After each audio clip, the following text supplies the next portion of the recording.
বুঝলে? দোষ আর ভুল হচ্ছে অনেকটা পিঠের মতন, শুধু অন্যেরটা দেখা যায়, নিজেরটা না। বেশিরভাগ মানুষ কেন দুঃখী বলো তো? কারণ তাদের আশেপাশের মানুষ, তাদের রিলেটিভস, তাদের ফ্রেন্ডস তাদের থেকে বেশি সাকসেসফুল। আমাদের কাছে কি নেই সেটা নিয়ে আমাদের আফসোস হয় না, আমাদের আফসোস হয় অন্যদের কাছে কি আছে সেটা নিয়ে আমরা বেশি দুঃখ পাই। যেই মানুষটার জন্য তুমি তোমার কাজকর্ম বাদ দিয়ে সবসময় অ্যাভেলেবেল থাকবে, সেই মানুষটা কোনোদিনও তোমার ভ্যালু বুঝতে পারবে না। Health is wealth. টাকা পয়সার থেকেও শরীর বেশি ইম্পর্টেন্ট, কারণ যদি শরীর থাকে টাকা পয়সা তুমি ইজিলি কামিয়ে নিতে পারবে। কিন্তু যদি শরীর খারাপ হয়ে যায়, যতই টাকা পয়সা থাক না কেন, সেই শরীরটা কিন্তু তুমি আগের মতন করতে পারবে না।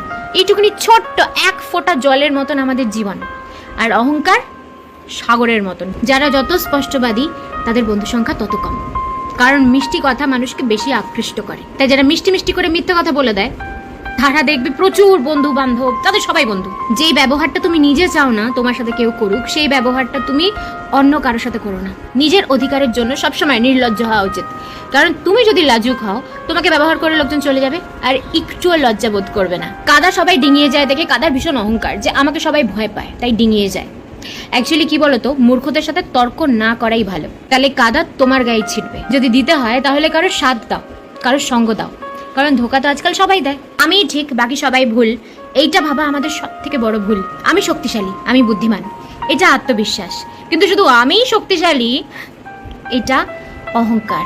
কখনো কাউকে ছোট ভাবা উচিত না, কারণ 5 টাকার পেন দিয়েও 5 কোটি টাকার চেক লেখা হয়। কখন কে কিভাবে তোমার কাজে আসবে ইউ নেভার নো। আর আজকের জন্য এতটুকু জ্ঞানই যথেষ্ট, কারণ কাউকে অতটুকুই জ্ঞান দেওয়া উচিত যতটা সে নিতে পারে।